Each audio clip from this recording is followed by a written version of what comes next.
կներկայացան նախ թեմայի վերաբերյալ ինչ հարցեր քննարկվեցին, որոնք են այն մտահոգությունները, որոնք առկան եւ կոնկրետ նաեւ այս վարակայում Միքայել Աջապայանի վերաբերյալ եւ փաստաբանը եւ նրան տեսակցող պատգամավորը ահազանգում են, որ ունի կոնկրետ առողջական խնդիրներ եւ անհետաձգելի վիրահատության կարիք։ Նախ ընդհանուր առմամբ նշեմ, որ քննարկվել են քրեակատարողական հաստատություններում մահվան դեպքերի, դրանց պատճառների եւ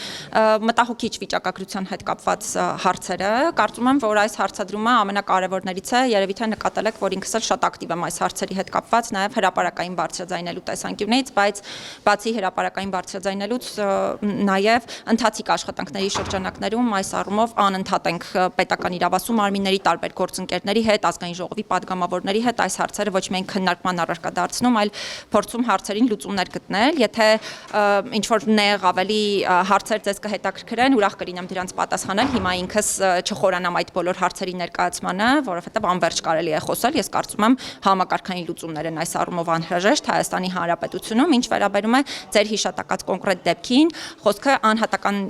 դեպքի էր վերաբերում եւ նաեւ բոլոր գործընկերներն էլ հատուկ շեշտադրեցին, որ բժշկական գաղտնիքի հետ կապված հարցադրումներ կան եւ բնականաբար հիմա որևէ մեկս չի կարող բարձրաձայն այս պահի դրությամբ դրա վերաբերյալ խոսել, բայց մենք էլ եթե դեմ չեք, քանի որ նաեւ խնդիրը այստեղ բարձրաձայնվեց, մենք մեր հաստատության տեսանկյունից մի քանի ոչ միայն ճշտումներ, նաեւ գործիքակազմեր կիրառենք եւ դրանից հետո նաեւ հնարավորություն կունենանք այդ թվում զանգվածային լրատվության միջոցների հետ հաղորդակցություն վարել հարցով։ Հասկանալ թե իրավիճակը ինչպիսին է, ի վերջի անգամ Սրբազաններին երբեք այցելել եւ չեք պատրաստվում անել, քանի որ ասում են Միքայել Աջապայանի վիճակը ծայրահեղ ծանր է եւ հետաձգման ենթակա չի, նոր նախարարներն ասում են նման բան չկա։ Հրապարակման ենթակա ցանկացած տեղեկատվության պարագայում բնականաբար հրապարակային կներկայացնենք, այսինքն մեթոդաբանությունը թե ինչպես ենք հասցեավորելու այս հարցերը միանշանակ նաեւ ձեզ տեղեկացված կլինի, հաղորդակցած կլինի, ինչ վերաբերում է այցելություններին, այո, ես ինքս եմ այցելել, աշխատակազմն է մի քանի անգամ այցելություններ իրականացրել, միայն այցերով չի իհարկե, որ այս հարցերը հասցեավորվում են, այո, իհարկե, այո, դեռևս ոչ եւ դարձյալ կրկնում եմ ազատությունից զրկման վայրեր այցերն անընդհատ են, իրականում պետք է անկեղծ լինեմ, նաեւ ազատությունից զրկված անձանց քանակն է բավականին մեծ, ես անընդհատ փորձում եմ նաեւ ինքս այցերին ներգրավվել, իհարկե մի հոգու համար բավականին բարդ է այդքան մեծ բանտային բնակչությանը անընդհատ այցերի միջոցով նաեւ խնդիրների հասցեավորում իրականացնել անձնապես, բայց փորձում եմ նաեւ անձնապես ներգրավված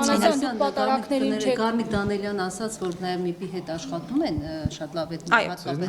բայց ամեն դեպքում Միքայել Սրբազանի հետ կապված դուք նոր իմացաք, թե ավելի վաղ ինքը ահազանգել էր ՄԻՊ, դա ճիշտ ենք, որ դուք ասում եք պետք է ինչ-որ հստակություն, ավելի վաղ դուք գիտեք Սրբազանի վիճակի մասին, եթե ընդդիմադիր պատգամավորը ձեզ տեղեկացրել։ Մենք ըստ էության պարոն Դանիելյանի հետ այս հարցով նախապես հաղորդակցություն չենք ունեցել, բայց ինքս էլ պիտի արձանագրեմ, որ պարոն Դանիելյանը բազմաթիվ հարցեր կա, որ ինքն էլ բարձրաձայնում է եւ նաեւ համատեղ ենք աշխատում այդ խնդիրների լուծման ուղղությամբ, ինքս էլ պիտի արձանագրեմ, որ շատ կարեւոր է, որպեսզի ազգային ժողովի падգամավորներն էլ այս հարցերով ոչ թե պարզապես զբաղվեն բարձրաձայնելու միջոցով, այլ նաեւ կառուցողական լինեն, միանշանակ այս հարցերի հետ կապված շատ կառուցողական համագործակցություն ունենք ու նաեւ հատուկ շեշտադրեմ մի շարք հարցեր նաեւ այդ համագործակցության միջոցով լուծումներ են ստացել։ Հիմա որ դուրս գաք, ինչ եք անելու Միքայել Սրբազանի համար, որպեսզի անհապաղ arczepiskopos-ը բժշկական օգնություն ստանա։ Ես արդեն մեկ անգամ հարցին պատասխանեցի, հիմա էլ ասեմ, ճշտումներից հետո, որովհետև մենք շատ գործիքակազմեր ունենք այս հարցերին անդրադառնալու, պարտադիր նաև ձեզ կհաղորդակցենք։ Տիկին Մանեսյան, դուք պատարակներին չեք մասնակցում, արդյոք դա վերաբերմունք է, ձեր դիրքորոշումը այս ամենի հետ կապված, Փաշինյանի հետ կապված, մասնակցած պատարակներին չեք մասնակցում եւ ամեն դեպքում նաեւ այն հանգամանքին անդրադառնանք, որ ազգային անվտանգության ծառայության աշխատակիցները փակել, կողպեկել են 7 վերք եկեղեցու դուռը թույլ չէին տալիս, հետո հոգեվորականներին են մոտեցել, ավելի վաղ նրանց ասել, որ իրենք պատարակի ժամանակ կաթողիկոսի անունը զեղչեն, երեք տեսանք, որ քաղաքացիներին ուժ կիրառելով դուրս էին հանում եկեղեցուց միայն նրա համար, որ կաթողիկոսի անունն են հնչեցրել պատարակի ժամանակ։ Դուք այստեղ խնդիր չեք տեսնում, մարդու իրավունքների խախտում չեք տեսնում։ Նախ նշեմ, որ ես ինքս առաքելական եկեղեցու հետևորդ եմ եւ պատարակների մասնակցում եմ պարբերաբար եւ ոչ միայն այժմ, այլ դա եղել է այդպես, թե իմ մանկության տարիներին, թե հետագայում, այդ թվում այժմ։ Ինչ վերաբերում է Նիկոլ Փաշինյանի հետ որ չեք մասնակցում։ Ես կարծում եմ, որ մարդու իրավունքների պաշտպանի առաքելությունը շատ ակնհայտ պետք է լինի յուրաքանչյուր անձի համար նախ։ Նաև նկատել եք, որ ես ինքս երբեք իմ կրոնական համոզմունքները շատ այսպես ակնհայտ ցույց չեմ տալիս ինչու, որովհետև ցանկացած կրոնական կազմակերպության ներկայացուցիչ, ոչ միայն այն կրոնական կազմակերպության հետևորդները եւ ներկայացուցիչները, որ կազմակերպության հետևորդ եմ ես, մասնավորապես առաքելական եկեղեցու, այլ ցանկացած կրոնական կազմակերպության ներկայացուցիչ պետք է իմանա, որ կարող է պաշտպանություն ստանալ մեր հաստատության կողմից եւ երբեք չի ունենա կողմնակալ մոտեցում, հա, թե իմ թե հաստատության կողմից։ Ես կարծում եմ, որ այդ առումով մենք կարողանում ենք աշխատել բոլոր կրոնական կազմակերպությունների հետ, նաեւ էթնիկ փոքրամասնությունների հետ, որոնք եւս ունեն այլ կրոնական համոզմունքներ, նաեւ աթեիստների հետ, այդ թվում իրենց իրավունքները պաշտպանելիս, հետեւաբար ի ցույց երբևէ չեմ դնում կրոնական կազմակերպությունների առումով ունեմ իմ վստահությունը եւ այդ առումով նաեւ հրապարակային եմ խոսել, կրոնական կազմակերպությունները պետք է ինքնավար լինեն եւ ինքնավարությունը պետք է երաշխավորված լինի։ Կրոնական կազմակերպությունները նաեւ չեն կարող քաղաքական գործընթացներին ուղղակիորեն մասնակցել,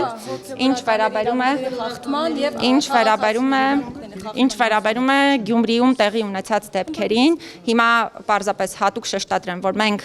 պաշտոնական պարզաբանում ենք պահանջելու, որից հետո միայն ես ինքս կկարողանամ ձեր հարցերին պատասխանել։ Հարց տամ ձեզ։ Հա, իհարկե, լսում եմ նայեք։ Մեկը գոռում է քաղաքացիներից, ասում է կաթողիկոսը Գարեգին երկրորդն է, նրան արագ եկեղեցու տարածքից հանում են։ Մյուսը գոռում է կտրիչը կաթողիկոս չէ, նրան մատով չեն կպնում։ Սա արդյոք արդեն իսկ խտրական չէ եւ սրան մի արձագանքը ուր է։ Ես կարծում եմ, որ հասարակական կարգը իհարկե մշտապես պետք է պահպանված լինի, բայց նաև մենք չենք կարող ունենալ երկակի չափանիշներ տարբեր անձանց, կազմակերպությունների, դերակատարների նկատմամբ։ Ես հիմա դեպքերը չեմ ուզում միայն այդ դեպքերի վրա կենտրոնանալ, որովհետև եթե մի իրավիճակում, հա, գնահատման արդյունքում նորից եմ կրկնում,